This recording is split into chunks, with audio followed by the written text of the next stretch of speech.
it all went, I mean, I'm just freaked out that all this stuff is coming at me. And I'm sitting and I'm watching, there's police everywhere, and they do this, it's like combat triangulation, right? Because they'll pull up, one will pull up at 45 degrees over here across like 2 blocks over that way, and one will pull over 45 degrees over here. It's like they're coming for me. So everything, reminds us of the attacks in the past and the cop trauma and being out in public. But we're there, and I mean, I couldn't have been indoors here. There's no way. And I don't know what the rules are. Like, how they? One guy said, "Well, if they see, I shouldn't put this online because I'm like, this is what I do. I tell everything, and then I get myself in trouble."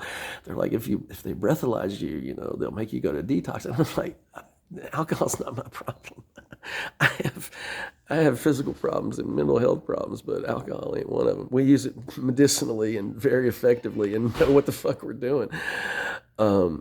But this THCA stuff is wild, and it came out of me crazy. So we had the second one, and then we're like, well,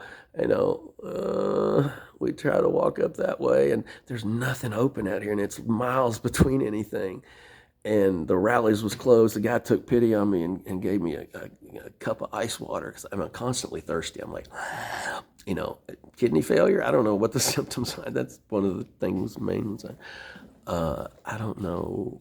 This is 10 minutes long already. I don't know. I don't have a path out of here. I don't have a path to a place where I can live. And I don't have the possibility, I don't think, of any health or dental or mental health care until August 1st, when I hope this PACE place is able to enroll me in there. And then they would allow me to come. They come and pick me up. If I'm living in the shelter, they come and pick me up, and they'll take me to their place, and I can hang out for the day and not have to sleep on the ground, because after your first 5 days here, they throw you out into the streets all day long from 9 to 4. I don't want to be sitting on the goddamn streets of Lexington. I think I can do more with my life than this. But my mother won't let me in her goddamn house because she thinks she could be able to tell me what to do every goddamn day. And I do it without any complaint or protest or anything else. Like, it's not going to happen. I'm sorry, you can't do that to a 59-year-old man. I'm going to call you on your bullshit and your inappropriate behavior. And when I do, she flies into a rage and calls my ass shit brother. And he goes, this is insane, you all. This is the last goddamn thing I need. And it's really killing me to be around these people who have such emotional issues, because I'm highly sensitive. I used to mock there's like people would sit over on the side at not mock, seriously, but people who are highly sensitive, they have, they sit off to the side at Spirit Rock, they have a little section, and I always used to I'd mock them until I became one. I'm way too sensitive for all of this, to be around people all the time, to not have any privacy, the open toilets. I still haven't taken a shower in this 3 days, I think I've been here. Tonight will be the third night. I mean, I just freaked out yesterday and left with my bag, but I wanted to go downtown, and I wanted to walk around, I wanted to see things, but I have to have this bag with me, and it's crippling me. It's killing my shoulders. It hurts. It's causing me to scream and make noise and growl and stuff as it's on the muscles, and it's wild, and it pop and click in the head, and so my body was broken. But then after it all, when the high went down, I'm sitting on some, I guess it's the Bluegrass Technical College, which is out here near where all this stuff is, and I'm sitting on this Lextran bench, and it's like, well, if you've ever had a good acid trip, it's like the next day, it feels like you've blown out your insides, and it's calm and because I don't feel anything emotionally inside most of the time. It's been empty and vacant forever. I feel everything with my body, and it was like it wrung myself out with all this stuff with these two little joints. But then we had to go. I mean, I get in trouble every goddamn thing I do, everywhere I go. I make so I knew I was going to be out for the night, and I mean, it was beautiful weather. I tried to sit and enjoy the moon and the clouds, and we had water to drink, and it's like, well, you're not going to have any food until they feed you at 8 o'clock, and okay. And I knew that, yeah. So I figured the next place I would go would be the kitchen over. There's a cafeteria over there. Well, that woman over there, woof, is, I put my bag down. You have to put your bag down before you go inside to eat, and where everybody puts it down, I put my bag there. And then I walked to Thornton's with a little bit of cash and I got a coffee and something to stick in my stomach.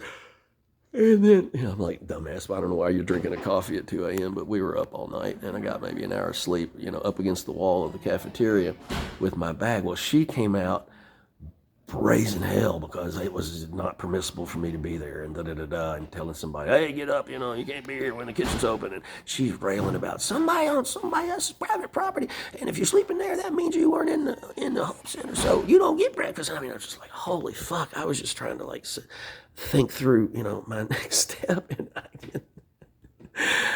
So I did get breakfast. It was shit, and it's not enough, and I'm hungry right now, and I don't have any money. Very, very little. Not in my mom says she's going to go to the Fifth Third and put some money in there, and I sent her the goddamn account. And she doesn't know how to look at an attachment or something, a JPEG. I sent her 3 times. I said, finally, I put it in the subject line. Here's my account number, and it's attached. So I hope she goes to Fifth Third and puts some money in there, even though she won't let me in her goddamn house, and she's never once asked me what I needed, Now this is 15 minutes long, so we're here on the floor, and everybody, I thought he was a nice old fella here, but he chewed into me this morning. You're always talking about things in the past that were wrong, and he's like, let it go. And I'm like, fuck, dude. I know I'm living in this shit right now. This isn't like, but nobody gives a fuck, and I talk too much, and my central nervous system is shot, and I'm dysregulated. I'm bumping into things, and I'm always thirsty, and this is worse than being trapped in Thailand for 28 months and 25 days. And so I don't know. I need help. I hope Sandy can.